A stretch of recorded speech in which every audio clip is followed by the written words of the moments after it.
Avant même que l'offensive ne se déploie, la bataille avait déjà changé de nature. Dans le nord du Mali, près d'Aguelok et des montagnes de l'Adrar des Ifoga, plusieurs positions liées au Front de libération de l'Azawad et au groupe de soutien à l'islam et aux musulmans auraient été frappées avant leur mise en mouvement. Ce n'était pas une réaction tardive. C'était une tentative de briser l'attaque avant qu'elle ne devienne une offensive visible, et c'est précisément ce détail qui donne à cette séquence une portée régionale, car pendant qu'une partie des récits internationaux présentait Bamako comme sous pression, l'armée malienne cherchait à imposer une autre lecture du terrain. Elle ne voulait plus seulement défendre des positions, elle voulait anticiper, surveiller, frapper, puis réduire progressivement la liberté de mouvement des groupes armés. Depuis Ouagadougou, Ibrahim Traoré observe cette évolution avec attention. Pour lui, ce qui se joue autour d'Aguelok ne concerne pas seulement le Mali, cela touche directement la sécurité du Burkina Faso, du Niger et de toute la bande sahélienne. Si les groupes armés conservent leurs sanctuaires du nord malien, ils gardent des couloirs de mobilité, des relais logistiques et des zones de repli. Mais si ces sanctuaires commencent à être ciblés avant chaque offensive, alors l'équilibre stratégique peut basculer. Aguelok devient donc plus qu'un point sur la carte. C'est un verrou entre Kidal, Tessalit, Tinzaouaten et la frontière algérienne. Celui qui contrôle ces axes contrôle une partie des routes par lesquelles circulent les combattants, les armes, les véhicules, le carburant et les renseignements. Dans une guerre sahélienne, ces routes valent parfois plus qu'une ville. Selon le récit fourni, 4 camps situés à environ 55 km au sud d'Aguelok auraient été visés après une reconnaissance nocturne. Les informations recueillies indiquaient une concentration inhabituelle de combattants et de véhicules armés. Autrement dit, Bamako aurait voulu frapper le dispositif avant son départ. Voilà pourquoi cette bataille dépasse le cadre malien. Elle pose une question centrale à Ibrahim Traoré et aux dirigeants sahéliens qui imposent désormais le rythme de la guerre. Si les États sahéliens voient l'ennemi avant qu'il ne bouge, alors les groupes armés perdent leur avantage principal, la surprise, et dans le désert, perdre la surprise peut ouvrir la voie à une défaite beaucoup plus profonde. La guerre du nord du Mali ne peut pas être comprise uniquement à travers les affrontements visibles autour de Kidal ou d'Aguelok. Derrière les frappes, les convois détruits et les communiqués militaires, il existe une structure géographique beaucoup plus profonde.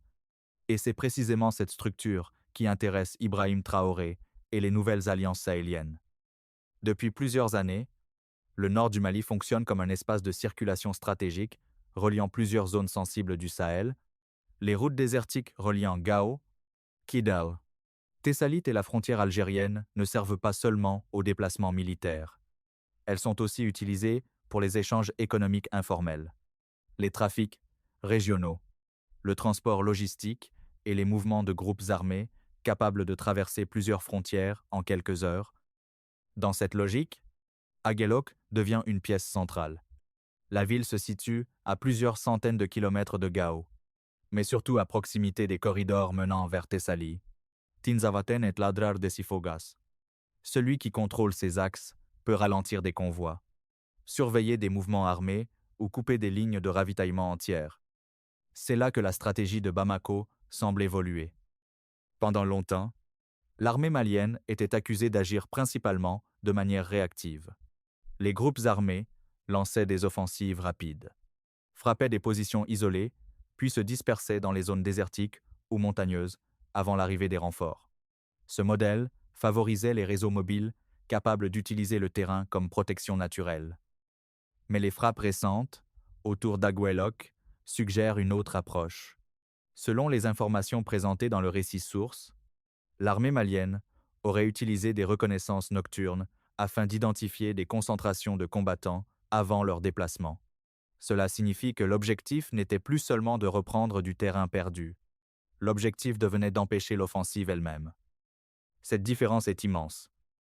Dans une guerre asymétrique, détruire une colonne avant son mouvement peut avoir plus d'impact que reprendre une ville après plusieurs jours de combat. car une offensive stoppée avant son déclenchement détruit non seulement des hommes et du matériel, mais aussi la coordination, la confiance et la capacité psychologique des groupes armés à imposer leur rythme. Ibrahim Traoré suit cette évolution avec attention parce que le Burkina Faso fait face à une menace comparable. Les réseaux armés présents dans le Sahel ne respectent pas les frontières héritées des États modernes. Ils utilisent les zones désertiques, les pistes secondaires et les espaces faiblement contrôlés pour déplacer des combattants, des armes et des ressources. C'est précisément pour cette raison que l'Alliance des États du Sahel prend une importance croissante. Dans cette nouvelle lecture régionale, les Mali, le Burkina Faso et le Niger ne considèrent plus leur crise sécuritaire comme des problèmes séparés. Ils cherchent progressivement à construire une logique commune de surveillance, de renseignement et de pression militaire coordonnée. L'idée défendue par Ibrahim Traoré repose sur un principe simple. Aucun État sahélien ne peut stabiliser durablement son territoire si les sanctuaires voisins restent ouverts. Mais cette bataille ne concerne pas uniquement la sécurité.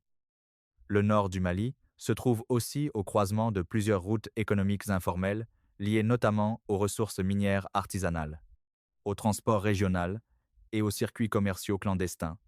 Dans certaines zones proches de Kidal et de Gao, les groupes armés ne contrôlent pas seulement des positions militaires. Ils influencent également des flux financiers capables d'alimenter durablement leurs opérations. Voilà pourquoi les frappes autour d'Aguelok inquiètent autant certains réseaux régionaux. Si Bamako réussit à réduire progressivement les espaces de circulation dans l'adrar des Ifoga et autour des corridors frontaliers, cela pourrait modifier non seulement l'équilibre militaire, mais aussi les équilibres économiques du Sahel central.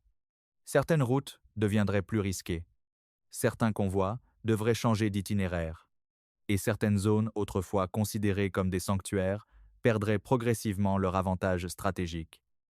Pourtant, malgré ces opérations, le contrôle total du territoire reste encore hors de portée. Les groupes armés conservent une capacité de dispersion importante dans les zones désertiques. Les distances immenses compliquent les opérations permanentes. Et dans plusieurs régions du Nord, l'État malien ne dispose toujours pas d'une présence continue capable de sécuriser chaque axe. C'est précisément cette contradiction qui rend la situation aussi explosive. D'un côté, Bamako affirme améliorer ses capacités de renseignement et multiplier les frappes préventives.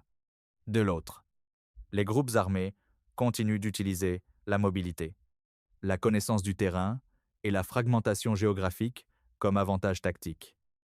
Et pendant que cette lutte s'intensifie, Ibrahim Traoré comprend qu'une autre question commence à émerger dans tout le Sahel. Cette guerre entre-t-elle dans une nouvelle phase stratégique ou seulement dans une nouvelle phase d'usure?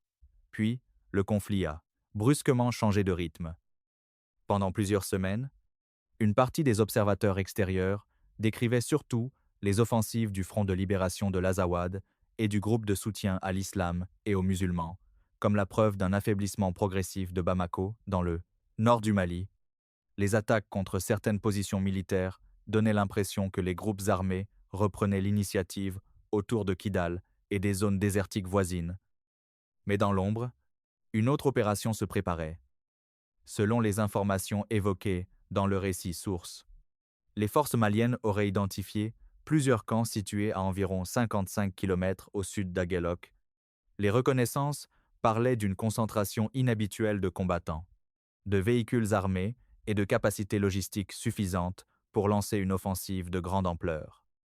L'armée malienne aurait alors choisi de frapper avant le déplacement des colonnes. Vers Slaube, les opérations commencent. Les premières frappes touchent les zones de regroupement. Les explosions désorganisent les positions. Des véhicules sont détruits.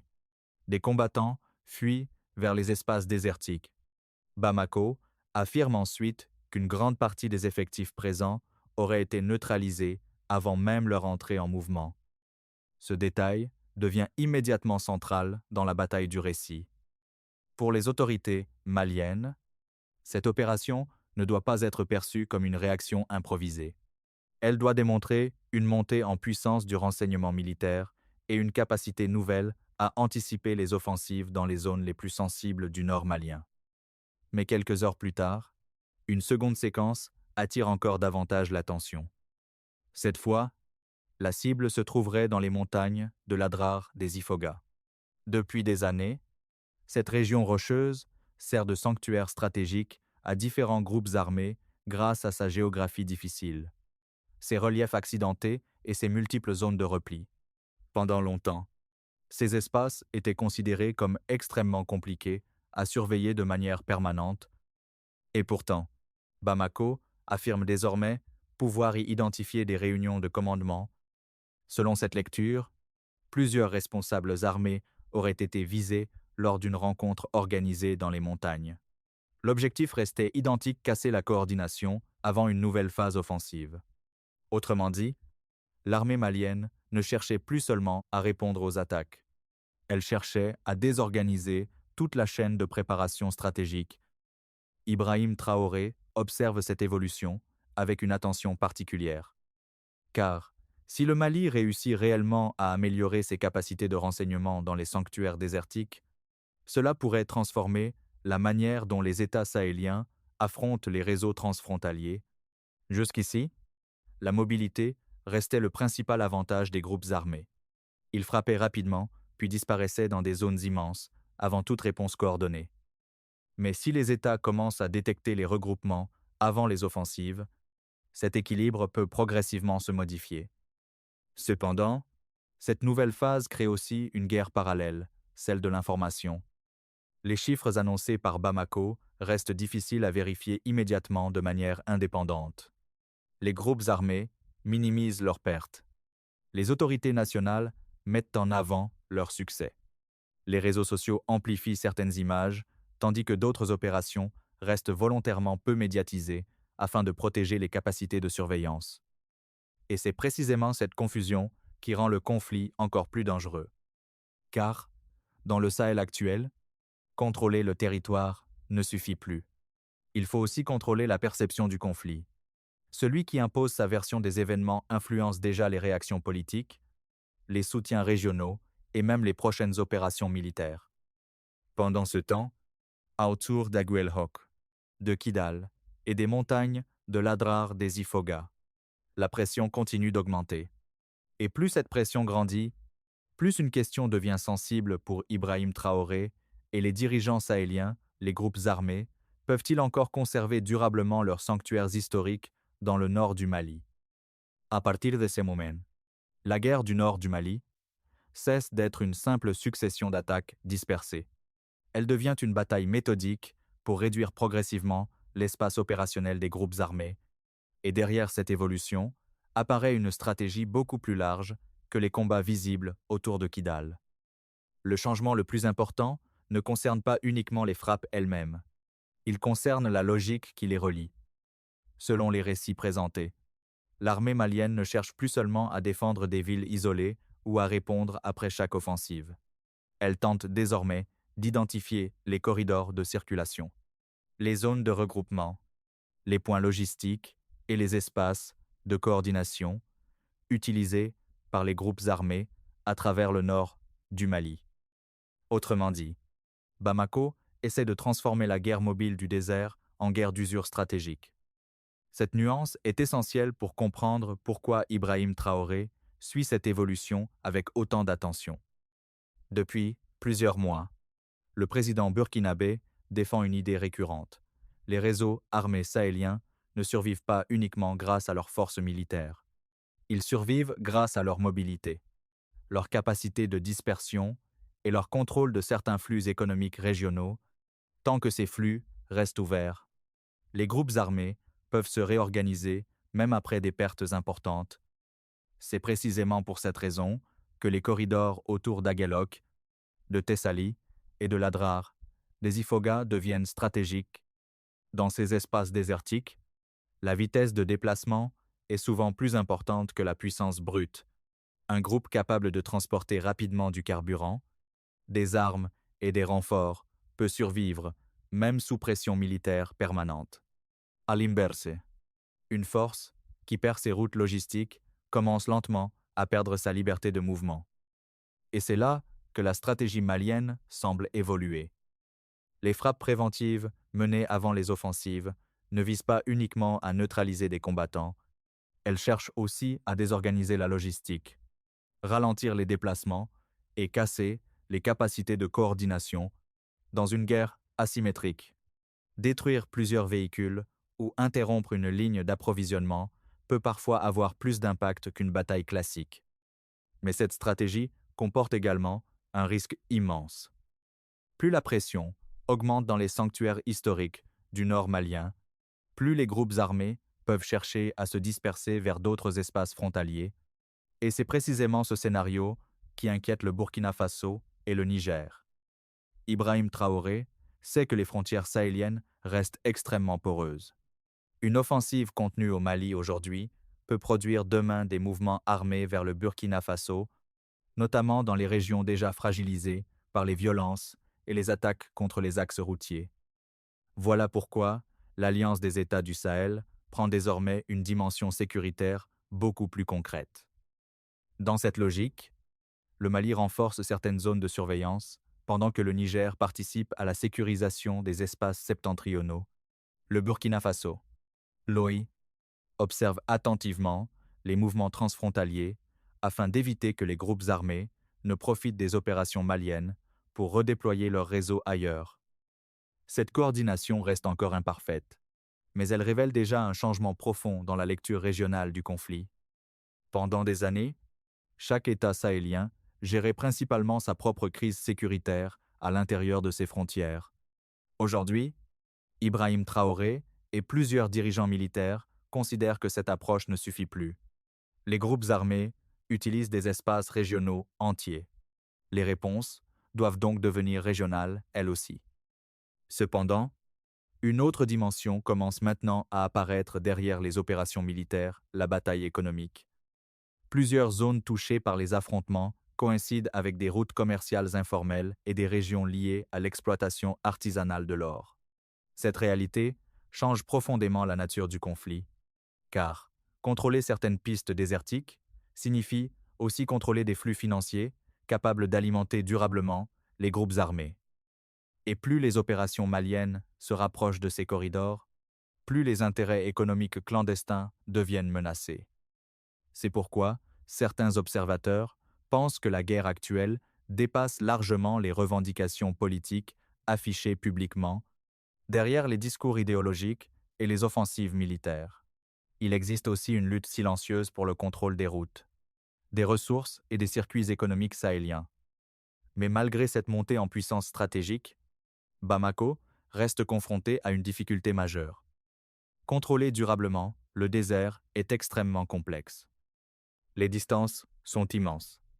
Les zones montagneuses offrent encore des espaces de repli. Les groupes armés conservent une capacité de dispersion rapide. Et dans certaines régions, les communautés locales restent méfiantes envers toutes les forces présentes sur le terrain. Cela signifie que la guerre risque d'entrer dans une phase longue. Une phase où les frappes ciblées, le renseignement et la pression logistique remplaceront progressivement les grandes offensives classiques. Une phase où chaque camp cherchera moins à conquérir rapidement qu'à épuiser lentement son adversaire. Et dans cette guerre d'usure sahélienne, Ibrahim Traoré comprend déjà une chose essentielle: celui qui maintient sa stratégie le plus longtemps pourrait finir par imposer l'équilibre final de toute la région. À mesure que les frappes se multiplient autour d'Aguelok et des montagnes de l'Adrar des Ifoga, les conséquences commencent à dépasser largement le cadre militaire. Le conflit du nord du Mali ne concerne plus seulement des positions perdues ou reprises dans le désert. Il touche désormais les équilibres économiques, les flux régionaux et la stabilité politique de tout le Sahel. Et c'est précisément ce qui inquiète Ibrahim Traoré. Car, derrière chaque corridor contesté, se cachent des réseaux beaucoup plus vastes que les simples mouvements de combattants. Les routes traversant le nord malien servent aussi aux échanges commerciaux informels, aux trafics régionaux et aux circuits liés à l'exploitation artisanale de l'or. Lorsque ces axes deviennent instables, toute une économie parallèle commence à vaciller. Dans plusieurs zones proches de Kidal, de Gao et des frontières désertiques, les groupes armés ont longtemps profité de cette réalité.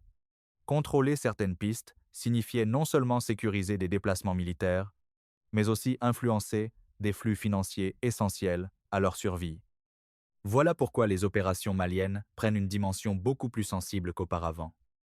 Si Bamako parvient à réduire progressivement les espaces de circulation dans le nord, cela pourrait affaiblir non seulement les capacités offensives des groupes armés, mais aussi leurs ressources logistiques et économiques.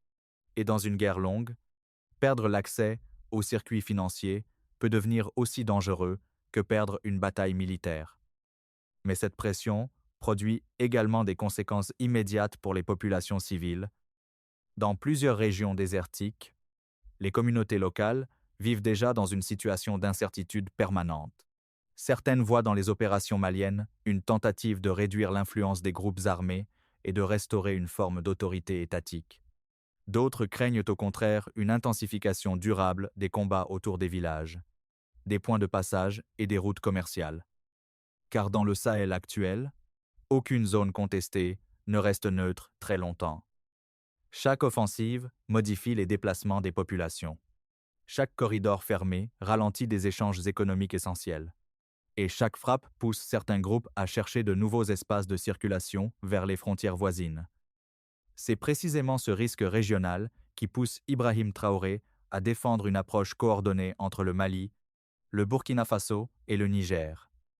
Pour les dirigeants sahéliens, le danger principal ne vient plus uniquement des attaques locales. Il vient de la capacité des réseaux armés à se déplacer rapidement d'un pays à l'autre dès qu'une pression militaire devient trop forte. Si un sanctuaire se ferme au Mali, un autre peut émerger plus au sud ou plus à l'est. Autrement dit, aucune victoire nationale ne peut rester durable sans coordination régionale. Cette logique explique pourquoi l'Alliance des États du Sahel cherche progressivement à renforcer les échanges de renseignements, la surveillance des frontières et certaines opérations communes. Ibrahim Traoré considère que la sécurité sahélienne dépend désormais de la capacité des États voisins à agir ensemble face à des réseaux devenus transfrontaliers. Mais malgré cette stratégie, plusieurs inconnus demeurent. Le premier scénario possible serait celui d'une lente réduction des sanctuaires armés dans le nord du Mali. Si les frappes préventives, les opérations de renseignement et la pression sur les corridors continuent. Certains groupes pourraient perdre progressivement leur liberté de mouvement. Cela ne signifierait pas la fin immédiate du conflit, mais un changement durable de l'équilibre stratégique. Le deuxième scénario reste beaucoup plus dangereux.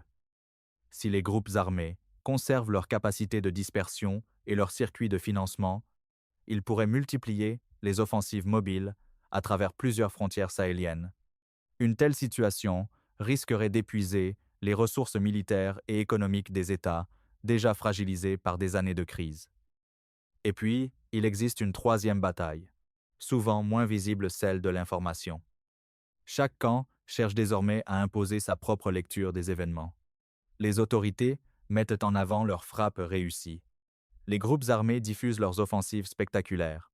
Les récits contradictoires se multiplient sur les réseaux sociaux et dans les médias internationaux. Dans ce contexte, contrôler le récit devient presque aussi important que contrôler le terrain. Car celui qui impose sa version du conflit influence les soutiens politiques, les réactions internationales et même la perception des populations locales. Ibrahim Traoré l'a compris depuis longtemps. Dans le Sahel actuel, la guerre ne se joue plus uniquement avec des armes. Elle se joue aussi avec la capacité à convaincre, à coordonner et à maintenir une stratégie régionale dans la durée. Et plus les combats avancent autour d'Aguelhok et de Kidal, plus une réalité devient difficile à ignorer. Cette guerre dépasse désormais largement les frontières du Mali lui-même. Les anciens soldats maliens, évoqués au début de cette histoire, reviennent maintenant au centre du récit. Pour eux, la guerre du Sahel ne se résume plus à des affrontements visibles dans le désert. Elle concerne aussi la capacité des États à reconstruire progressivement leur autorité dans des régions abandonnées pendant des années. Au départ, beaucoup d'observateurs voyaient surtout les offensives spectaculaires autour de Kidal et les attaques relayées sur les réseaux sociaux. Puis sont arrivées les frappes préventives près d'Aguelhok, les opérations dans l'Adrar des Ifoga et cette stratégie d'encerclement régional impliquant le Mali, le Burkina Faso et le Niger. Et c'est précisément là qu'Ibrahim Traoré apparaît comme l'un des symboles d'une nouvelle lecture sahélienne du conflit. Dans cette vision, la souveraineté sécuritaire ne peut plus être pensée uniquement à l'intérieur des frontières nationales. Les réseaux armés traversent les déserts, utilisent les corridors frontaliers et déplacent leurs activités d'un pays à l'autre dès qu'une pression militaire devient trop forte. Face à cette mobilité, les États sahéliens cherchent désormais à construire une réponse collective fondée sur le renseignement. La coordination et la pression continuent sur les sanctuaires historiques. Mais, malgré cette évolution stratégique, aucune certitude n'existe encore. Certains considèrent que les opérations autour d'Aguelhok marquent le début d'un basculement durable en faveur des États sahéliens. D'autres pensent au contraire que les groupes armés conservent encore suffisamment d'espace, de mobilité et de ressources pour prolonger le conflit pendant de longues années. Et c'est justement ce qui rend cette guerre aussi décisive. Car le nord du Mali dépasse désormais largement le cadre malien lui-même. Les combats influencent les équilibres sécuritaires du Sahel, les routes économiques régionales et même la manière dont les puissances extérieures regardent l'Afrique de l'Ouest. Derrière les convois détruits, les frappes aériennes et les corridors désertiques, il reste surtout des populations vivant au rythme d'une guerre qui transforme chaque frontière en enjeu géopolitique. Ibrahim Traoré insiste régulièrement sur une idée devenue centrale dans cette nouvelle phase.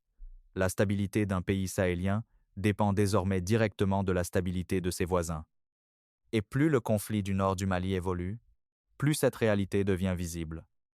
Au final, cette guerre ne porte pas uniquement sur le contrôle du territoire. Elle porte aussi sur le contrôle du récit, du temps et de l'endurance stratégique. Dans le Sahel actuel, celui qui maintient sa capacité d'adaptation le plus longtemps pourrait imposer l'équilibre futur de toute la région. Alors une dernière question reste ouverte.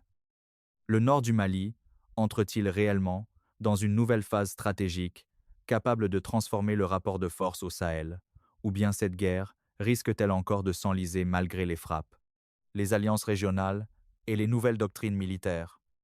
Car dans le désert sahélien, les batailles visibles ne sont souvent que la surface d'un affrontement beaucoup plus profond.